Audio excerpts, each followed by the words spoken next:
Cape Town, South Africa, it's tempting to check the new 2017 Porsche 911 Carrera GTS towards the last turbocharged rear-wheel drive 911 rated at 450 horsepower. Remember it? Yep, that's right, the 993 GT2. You know, the gnarly homologation car with riveted-on wheel arches, an immense rear wing, and also a reputation for hastening the claiming of life insurance policies. So the legend goes, anyway, but this comparison could well be absurd.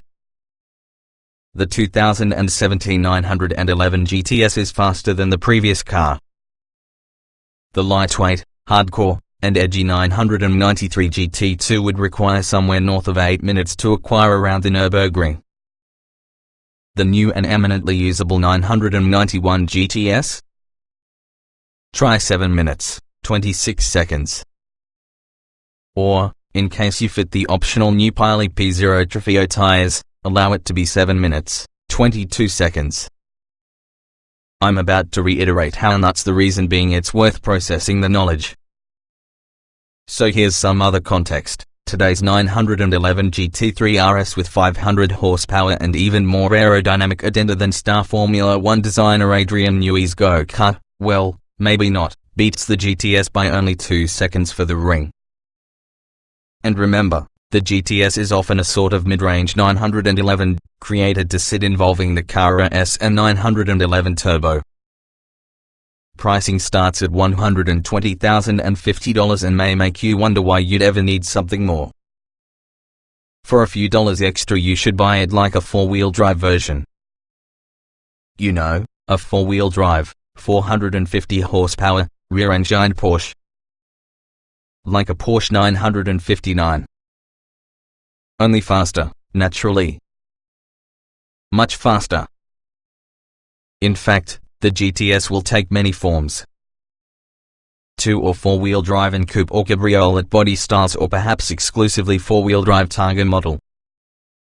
As before, the GTS package includes a number of mild upgrades, but previously those have ended in a car that may be greater than the sum its parts. The latest model adopts forced induction the first time in line with other 991.2 models, but it really gets higher capacity turbochargers along with a little more boost. The Sport Chrono Package is roofed, permitting you to switch between normal, Sport, Sport Plus, and individual drive modes. Additionally, you may prime the auto for a short burst of maximum acceleration by striking the Sport Response button, essentially a push-to-pass function. There's fashionable sport exhaust and fewer sound deadening to enhance the automobile's character. The 3.0-liter, twin-turbo, flat-six engine produces 450 horsepower at 6,500 revolutions per minute and 405 pounds-to-feet of torque from 2,152 revolutions per minute. Throw in some sexy satin black detailing and Centerlock wheels, and you also've got the GTS formula. However, you'll need to be picky to have the pure essence in the GTS. Go for just a cabriolet or Targa and you also don't obtain the 0.78-inch lower suspension, instead making do together with the 0.39-inch lower PASM adaptable sports setup from the Carrera S. You need a coupe to the full experience then. In fact, you'll need a rear-drive coupe mainly because it offers the more aggressive suspension, and it's the only real 911 to present rear-wheel drive along with the 1.7-inch wider Carrera 4 shell. Clear?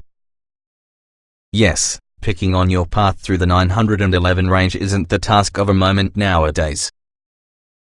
For the record, the Carrera 4 GTS starts at $126,950, the Cabriolet is $132,350, plus the four-wheel drive Cabriolet plus the Targa 4 GTS require $139,250. Rear wheel steering as well as the torque vectoring rear differential are additional options you may need to consider if you would like the ultimate GTS spec.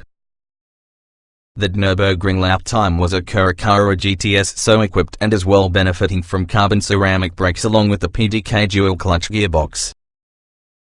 We approve in the heinously expensive brakes when they improve ride quality, fade resistance, and increase agility by reducing unsprung weight and cutting rotational inertia. Don't be worried about PDK, though.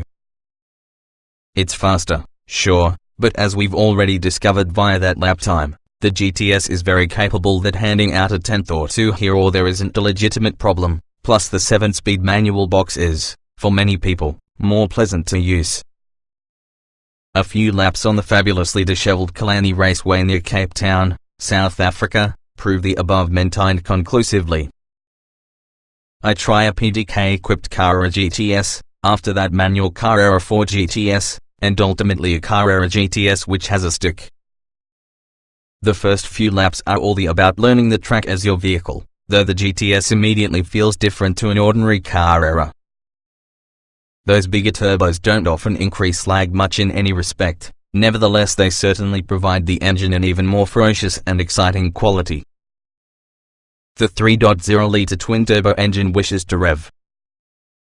Allied to your fabulously intuitive four-wheel steering system that work well effectively to relieve understeer, the typical 911 traits of simply exceptional traction plus an incredible feeling of what the vehicle is doing underneath you sell or deliver a devastatingly fast and precise package.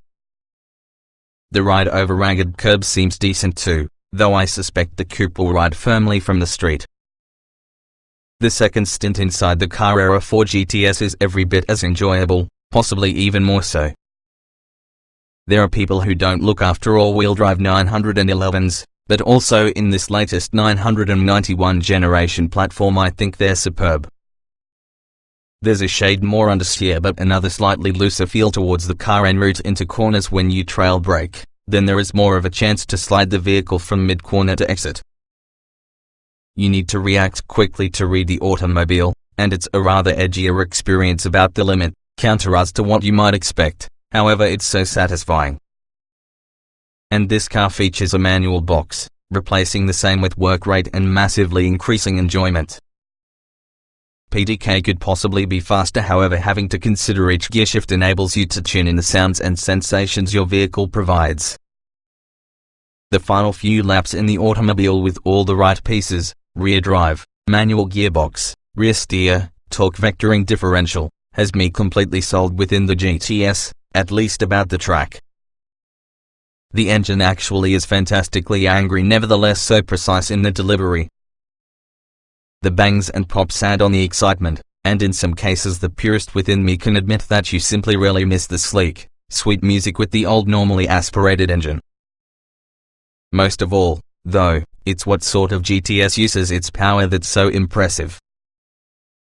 It feels light on turn-in, neutral mid-corner, and for that reason willing to adjust its balance to your whims. There's a magical fluidity to 911s, plus the GTS is correct on your side. I was concerned the wider track would enhance stability but lessen the trademark lithe agility, nevertheless the GTS confounds those expectations. Sadly, we couldn't try any coupe GTS models within the road, instead the need to piece together the entire picture with cabriolet and targa cars of assorted configuration and specification. If you were taking notes earlier you'll remember these cars don't feature the 0.78-inch lower suspension, which somewhat muddies the waters. The most representative car I could find would be a rear-drive cabriolet which has a manual gearbox, and I should say that finding yourself and over the Francisco-Egg Pass was pretty sensational. On the road you tune into your finer details, and I'm afraid the purist reappeared and did miss the honey-smooth howl with the old normally aspirated car. But judged up against the standard Carrera and Carrera S models, there's no question the GTS is faster plus more satisfying to rev out. Those bigger turbos just bring some attitude and sharpness. I still miss the wriggling, writhing steering from 911s of old, too. But set against other electric power steering systems, Porsche gets it mostly right. The GTS might not exactly fizz with steering feedback, but there's enough to feel immersed inside the action, and understand that about the road the GTS is well within itself and executing your demands perfectly. Grip levels are high, and yet the auto doesn't feel so locked down you lose interest. Porsche was able to balance out rideability as well as an inclusive, symbiotic seem like nobody else. And, Needless to say, it nailed the important points like brake feel and control weights. That's why you need to stick with all the manual transmission, therefore you get to interact more with the vehicle and appreciate its fine focus to detail. The GTS is quite damn compelling. A Carrera GTS isn't quite as lunatic fast being a Turbo S, nonetheless it'll still hit 60 in 3.5 seconds, 3.9 seconds for that manual, and exceed 190 miles per hour. It's not quite as agile or involving to be a GT3, but it really feels so at your home on a track. In fact, it feels in the home everywhere. Of course, this versatility may be the very foundation from the 911's appeal. The GTS package simply and expertly enhances its broad spread of talents. I suspect you'd feel at home within the 911 GTS too, wherever your house is and maybe to the rest of time. 2017 Porsche 911 GTS specifications on sale now, price $120,050. Base engine 3.0 liters twin turbo dock 24 valve flat 6/450 horsepower at 6,500 revolutions per minute, 405 pounds to feet at 2,150 to 5,000 revolutions per minute. Transmission 7-speed manual, 7-speed dual clutch automatic layout, 2-door, 4-passenger, rear engine, RWD, AWD coupe or convertible. EPA mileage 18 to 20, 26 mile per gallon. City/highway LXWXH 178.3 by 77.9 by 51.0 in wheelbase, 96.5 in weight, 3,197 to 3,241 pounds. 0 to 60 miles per hour 3.5 to 3.9 seconds. Top speed 192 to 193 miles per hour.